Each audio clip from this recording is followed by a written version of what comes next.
Hi, I'm Chris Brogan. For this episode of Digital Business Mastery, we're talking about configuring your presence and what you need to do to get your online presence set up just so. As part of this, I think maybe I'll do some screen captures and give you a sense of what might be useful. For instance, maybe we'll start with just looking at what I've done for my bios all over the web and what that does or doesn't do for me. So first, let me just go to chrisbrogan.com/about and I'll explain to you what I've got going on there. So first off, I'm a big fan of making sure you use your human head on your bio. That's a pretty important step because what goes on is that you want to make sure that people can see who you are, see what you're representing, make sure they understand what's going into the experience of connecting with you. So I start with the human head, face, eye contact, and a reasonably recent picture. Although I'm laughing because my chrisbrogan.com bio is a little bit out of date because my beard is now a lot more whitish. But, you know, what can we do? I'll have to get a new professionally done photo. What else I did in that video, in that bio of mine for chrisbrogan.com is I did a very short video introduction. Now, you don't have to do this, but what I like about it is it gives us this. It gives us this sort of back and forth opportunity so that you can connect with who I am and whatever. The other pieces of the bio, though, is that I make sure I write it in the third person on my own website. I don't do that in most any other places. And the reason I do third person is because when Google goes to search for it, they're going to see my name and all that. And plus it allows people a quick, easy copy paste if they're going to bring my bio into their project, for instance, if I'm speaking at their event. So what I do first and foremost is I say what company that I work for, and most especially sort of what do I do there. So, you know, for Owner Magazine, I'm publisher and CEO. And then I go right into explaining that Owner Magazine is a business magazine that helps you improve your worth by growing your capabilities and connections. That means that I'm not only explaining who I am, but what my business does for you in the very first sentence. And that's important in a bio, and that's important in getting across what you're supposed to be putting out there for people. Because what most people misunderstand when they're building up their presence is that they think that they should be writing their bio to show how important they are. And, you know, to some extent, it's probably good for people to know how important you are, but first off, the most important thing I would do is make sure that people know why they should connect with you and what's in it for them. So I put that. Then right after that, I do go into sort of why I'm important. He's a sought after keynote speaker. Again, this is what I want you to do business with me about. See how that sentence starts? Who has addressed crowds of thousands, been on the Dr. Phil show, and once presented to a princess. Why do I put that in? Well, one, it's true I did present to a princess. But two, I also got the opportunity to say to people that I'm not your average bear. And, you know, someone may or may not have been good enough to be a speaker at, you know, the local chamber of commerce, but princesses don't fly you in unless you're something kind of good. But none of that's really the real reason. The reason is because it's a conversation starter, and people always ask, "Whoa, what was it like to speak to a princess?" The answer, by the way, is that she was very, very nice and very smart and knew a lot about American culture and was pretty cool. Chris has consulted with companies you know like Disney, Microsoft, Coke, Titleist, Pepsi, Google, Motorola, and many more. He is the New York Times bestselling author of 6 books and counting. I have to put 7. I have a 7th book out now. That's another point to make. Always update your bio. He lives in northern Massachusetts where he frequently plays Minecraft with his kids. Again, a little conversational piece in there to give people something to think about. And then a little bit more into depth, I talk beyond that bio into some more stuff. And I also, on my About page, I have all kinds of other things that I've done, other disclosures and whatnot. I use my About page on my website to also explain any of my business relationships so that people understand that if I'm an affiliate marketer or I sell a particular product, I usually have a link to it there to let people know that that's there. That's you know, my thing. But that's what I do on chrisbrogan.com, and so that's important for you to know because it gives you a sense of, you know, what I do in my own background and what I wanted to say there. On things like Twitter, where you have a lot less space, I put this particular bio: Chris Brogan, publisher of Owner Magazine, ownermag.com, more. And then I have a link to a little tiny bio that's not my About page bio, but is sort of a very special warm welcome page, which you'll see in the email that we wrote. And that warm welcome page is different than my About. And it's sort of to get you from a social platform to something more personal. And then I also have, if you want to contact me, chrisbrogan.com/contact. So that's all those different things in one knot. And then I also put a link to chrisbrogan.com/new. So if you're new here. So those are how I got that handled. And that's how my profile looks there. Most of my profiles on every other platform look like that. So for instance, if I go to my Google Plus platform and I click on my profile there, I'll just bring it up really quick. I'll see what it says. It says, tagline, publisher and media company for the personal business revolution. I'm publisher and CEO of Owner Mag, a business magazine dedicated to helping you grow your business. I'm co-founder of BossFit Magazine, a sister magazine co-founded by Jacqueline Carley.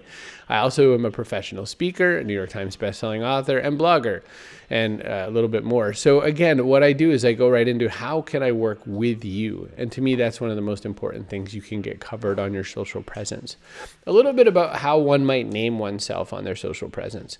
It's a little tricky, especially, for instance, if you have a very common name. If your name is, Bob Brown, there's probably a lot of Bob Browns. Heck, I know people that have what I consider to be really fancy names, and there's multiples of them. But you might be tempted to create some sort of a name around your brand. You might want to be something like authority blogger or lipstick lady or whatever it is, or your most recent project. But the problem with that is if you move off of that project, then all of the people that are following you have to kind of go through your brand changing acrobatics. Second, it's always harder to remember somebody's brand than it is their name, especially if they're not Coke. I mean, it's great to be Coke, it's great to be JetBlue, but if you are, Garden Master, then no one's going to remember that. You want them to, but they're not going to until you get to a certain level. And so there's a choice. You have to really sort of pick what you want to be. The other thing is that, depending on who you are, you can sort of mess around with that a little bit. So Mark Echo, the famous designer and branding expert who wrote Unlabel, which I thought was right in front of me, so I'd show it to you.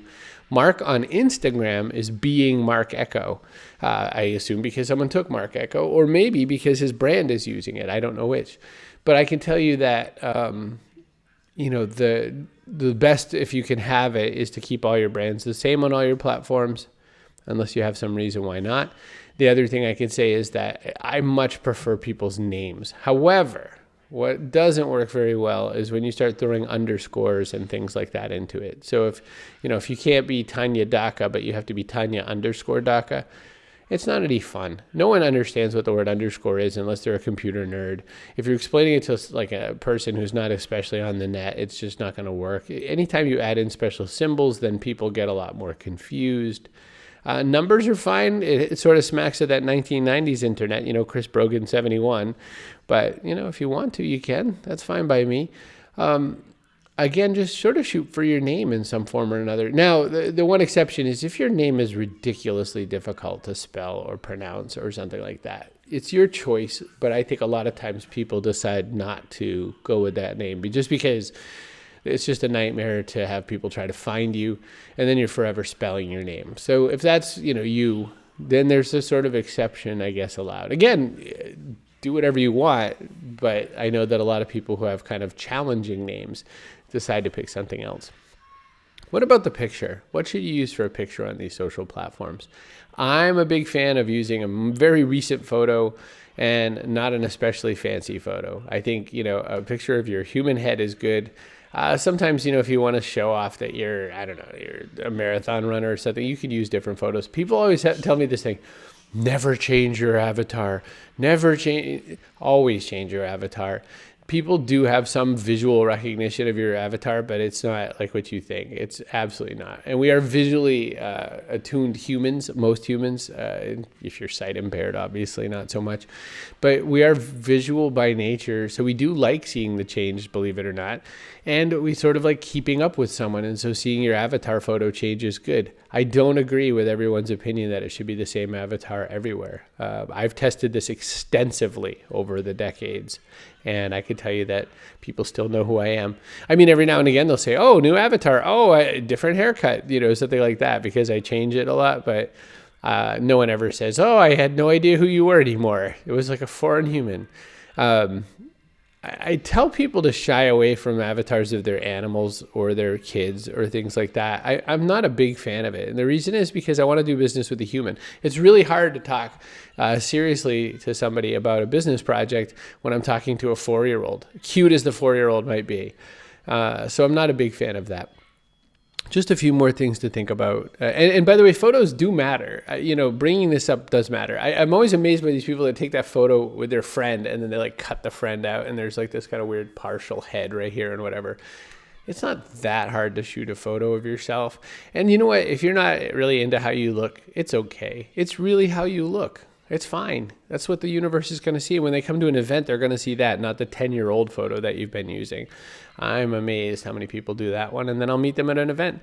And what would you rather? Would you rather have the entire internet think you look one way, or would you rather that great moment when you see somebody live and you go, oh, hey, good to see you, as I'm trying hard not to be like, wow, you are 10 years older than your photo.